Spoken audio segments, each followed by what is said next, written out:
Hi, and welcome back to another quick statistics using SPSS tutorial.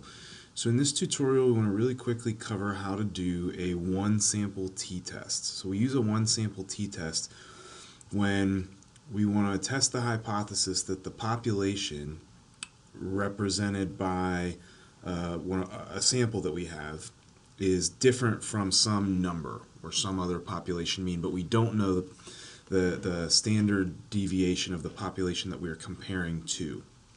Okay, so in order to test this, we're going to use this data set that I made up. It's got 4 variables. The only one that we've got to worry about right now, well, I'll describe all of them just to give some context. So it's a data set that contains data about bikers and how much legal trouble they get in. I'm not trying to create a bad name for bikers at all. I wish I was able to ride a motorcycle. I would love to be able to do that, but just needed to try to come up with a creative example here. Don't have anything but respect for anybody riding a motorcycle. Anyway, so we've got 4 variables in this data set. First variable, motorcycle, talks about what kind of motorcycle the participant rides.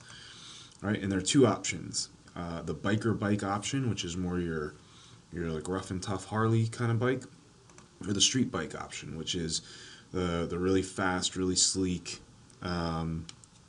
road bike that you might use for racing or something like that. Okay, we've got an age variable, and age has 2 categories as well. The participant is either under 25 or over 25. Apparently in my made-up data we didn't measure anybody who was exactly 25, but that's okay. And then we've got 2 continuous variables, legal 2013 and legal 2014. So these variables are meant to represent the number of citations, whether that's for speeding or disorderly conduct or illegal parking or whatever we want to talk about. The number of citations that the individual received either during the course of 2013 or during the course of 2014. Okay? So, back to our one sample t-test example. So let's say we just wanted to say, in general, do bikers get fewer than 4 citations a year? And let's say that in 2013. Let's say we want to ask that question about in 2013. So essentially what we're doing is we want to compare the average number of citations for 2013 in our whole data set to the number 4, because we want to know if they had fewer than 4. And we want to know if there's a significant difference between those. So we could just run the mean and say, well, we know how many citations they got, and it was less than or greater than 4. But the question is it significantly different? Meaning, if our number, if the average number of citations in our data set represents the population of all bikers, then can we say with confidence that all bikers on average got fewer than 4 citations in 2013. So let's talk about how we do that. First we click on Analyze, and then to get to a one sample t-test we go to Compare Means, and the second option down is one sample t-test. And so really simple box here. All the variables in our data set are in the box on the left. This big box on the right that says Test Variable, we drag over there whatever variable we want to test as part of our t-test. So we want the number of citations in 2013, so we'll bring that one over. And then this test value box is going to be the number we want to compare that to. So if we want to know if the bikers in our sample had fewer than 4 citations, then we type in the number 4. Now, one important thing to point out, SPSS does not do directional hypotheses with t-tests. It only does non-directional two-tailed hypotheses. So you kind of have to know what you're looking for before you run the test. Let me run the test and then I'll show you what I mean. So right now we're comparing the number of citations in 2013 to the value of 4, and we want to know if there's a significant difference. We click OK. Excuse me. And here's the output that we get. So this first box just gives us some descriptive statistics about our variable. The variable being the number of citations that bikers in our data set received in 2013. So the N gives us our sample size, so we have 120 bikers in our data set. the average number of citations for those 120 bikers in our sample was 3.83. So we're less than 4. Got a standard deviation of 1.762, and then calculated standard error of the mean. So some of this stuff should look familiar because when we calculate this by hand, these are all statistics that we need to do the one sample t-test. So this will kind of tell you if we're on the right track.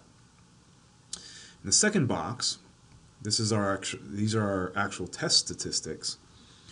We have a little reminder up here where it says test value equals 4. We know what we're comparing to.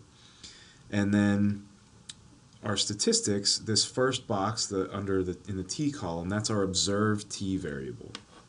So our observed t is negative 1.008. It's negative because our mean was less than the comparison value. Okay, so don't be surprised if you see negative numbers. You'll always get a negative number if the mean that you are comparing is less than the value you're comparing it to. All right, second we have our degrees of freedom, 119, so that's just this sample size minus 1. The third box, this is an important one. This one that says sig two-tailed. This is our significance value. This is our p-value. So this is the value that we want to know. This tells us the probability of our null hypothesis being true. This is exactly what this number represents. So 0.279 means there's a 0.279 probability that the null hypothesis is true. In a one sample t-test, our null hypothesis is that the sample mean, or the population represented by the sample, is no different from the value that we're comparing to.